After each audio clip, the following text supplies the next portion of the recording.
Kalau nggak percaya kepada nasabnya habaib itu berarti dia ya orang munafik. Hasil dari anak zina atau hasil dari hubungan suami istri dari ibu yang dalam keadaan haid, nah macam-macam lah ya. Ternyata apa ya seperti itu ternyata ya hadisnya matruk, hadis mungkar.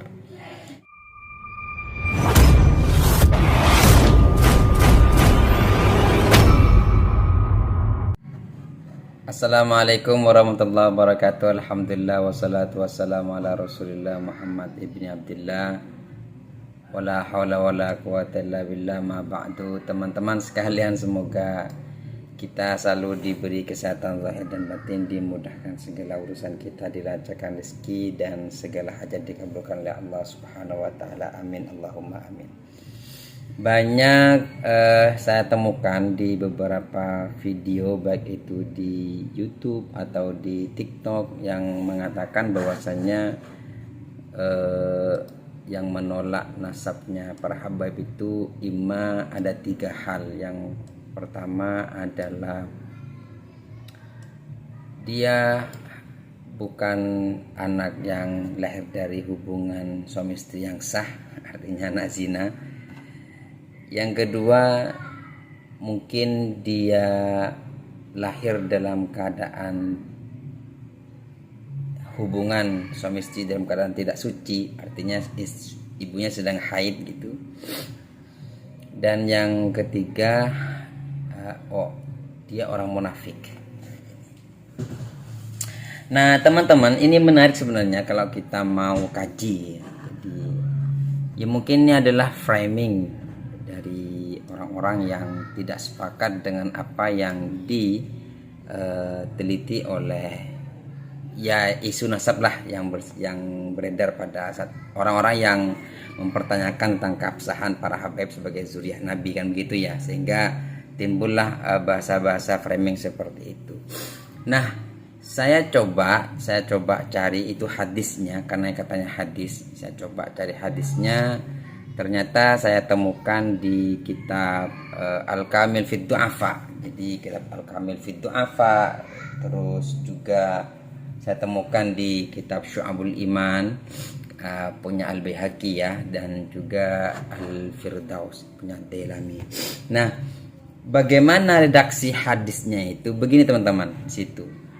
Hadisnya adalah man lam ya'rif haqqa itrati wal ansar wal araba fahaulai ahadu thalathin. Jadi orang yang tidak ngerti tentang hak keturunanku, kata Rasulullah, wal ansar, dan haknya para sahabat ansar, wal arab, dan haknya orang Arab, maka mereka itu satu di antara 3 ya. Imma li munafikin au wa imma li zaniyatin wa imma hamalathu ummuhu ala ghairi tuhdin. Nah ini hadisnya.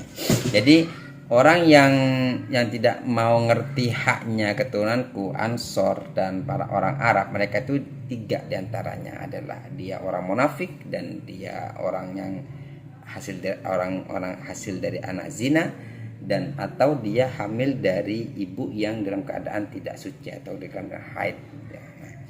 Nah, bagaimana kalau kita melihat adalah status hadisnya teman-teman ya. Bagaimana status hadis ini gitu. Nah teman-teman sekalian, ternyata di beberapa kitab itu disebutkan hadis ini adalah hadis yang diriwayatkan oleh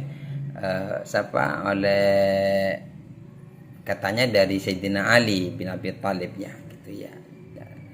Tapi di dalam sanad itu disebutkan bahwasanya ada Zaid bin Jabirah. Nah, bagaimana komentar para ulama tentang Zaid bin Jabirah ini? Para ulama mengenai komentarnya tentang Zaid bin Jabirah ini adalah mungkarul hadis. Artinya bagaimana teman-teman? Zaid bin Jabirah ini dikenal orang yang hadisnya mungkar. Jadi salah satu di antara kategori hadis dhaif, hadis lemah banget begitu kan ya. Jadi seperti Al-Bukhari, Imam Bukhari mengatakan mungkarul hadis, dan di dalam redaksi lain beliau mengatakan matrukul hadis. Lalu bagaimana komentar Imam An-Nasa'i? Imam An-Nasa'i mengatakan Zaid bin Jabirah ini adalah laisa bithiqatin, orang yang nggak bisa dipercaya. Ini komentarnya Imam An-Nasa'i. Lalu bagaimana komentarnya Abu Hatim? Karena banyak ulama yang berkomentar. Ini kalau kita ngecek di kitab Tahdhibul Kamal fi Asma'ir Rijal, itu kitab yang menjelaskan tentang bagaimana sifat-sifat perawi hadis. Nah, hadis tadi itu di sanadnya itu perawinya ada yang bernama Zaid bin Jabirah. Nah, banyak ulama yang komentar mengenai Zaid bin Jabirah itu. Nah, yang tadi disebutkan Al-Bukhari yang mengatakan mungkarul hadis dan mengatakan ada, dan sebagian redaksi beliau mengatakan matrukul hadis. Kalau An-Nasa'i mengatakan orang itu nggak bisa dipercaya. Abu Hatim mengatakan dhaiful hadis. Hadisnya dhaif, mungkarul hadis jiddan. Bukan hanya sekedar mungkarul hadis, tapi ada kalimat jiddan, sangat mungkar hadisnya, nggak bisa diterima. Matrukul hadis, hadisnya tidak ditinggal, artinya nggak dipakai hadisnya beliau itu. Ya, hadis dhaif kan ya teman-teman ya. Nah, sehingga di sini bisa kita ketahui teman-teman ya, bahwasanya hadis ini adalah hadis yang tidak bisa digunakan hujjah, nggak bisa dipakai hujjah.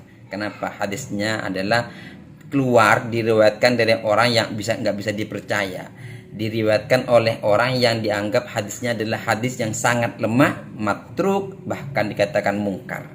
Nah, teman-teman yang tidak paham apa itu hadis mungkar ya. Hadis mungkar itu adalah bagian dari hadis dhaif teman-teman ya. Adalah hadis yang diriwayatkan oleh perawi yang lemah, yang dhaif, dan bertentangan dengan hadis yang diriwayatkan oleh perawi yang siqah. Nah itu. Jadi hadis dhaif itu, hadis mungkarul hadis itu adalah hadis yang diriwayatkan oleh orang yang lemah periwayatannya, tidak dikenal kesikohannya, nggak dikenal sikoh, bahkan dia dianggap orang yang mungkarul hadis, dhaif periwayatannya.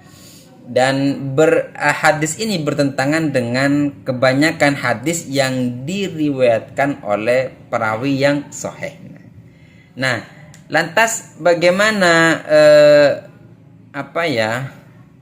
menyikapi tentang hadis ini? Ya, hadis ini tidak bisa digunakan hujjah teman-teman ya, nggak bisa dibuatkan hujjah. Ya, artinya kalau kita bahasa sekarang itu hanya framing doang, hanya framing doang, tapi itu secara hukum nggak ada efeknya. Kenapa? Karena itu hadisnya sangat lemah sekali, mungkarul hadis, dan tidak bisa digunakan sebagai hujjah. Nah, itu teman-teman ya. Karena kan rame di medsos ya, baik di media sosial YouTube atau TikTok, Facebook, mengatakan ya kalau nggak percaya kepada nasabnya habaib itu berarti dia ya orang munafik, hasil dari anak zina atau hasil dari hubungan suami istri dari ibu yang dalam keadaan haid. Nah, macam-macam lah. Ya ternyata ya seperti itu ternyata ya hadisnya matruk, hadis mungkar. Lalu redaksinya pun bukan masalah bab nasab dia. Redaksi hadisnya itu bukan bab nasab, tapi tentang haknya orang-orang Ansor, haknya orang-orang Itroti. Itroti sendiri itu disebutkan ya, Itrot sendiri disebutkan adalah Sayyidina Hasan, Sayyidina Husain, kan Sayyidina Siti Fatimah dan kedua anaknya. Keterangannya begitu, keterangannya di kitab-kitab hadis. Maka dari itu teman-teman ya, saya kira sudah bisa dipahami bersama bahwasanya itu tidak benar dan nggak bisa dibuat hujjah. Demikian kelebihnya. Wassalamualaikum warahmatullahi wabarakatuh.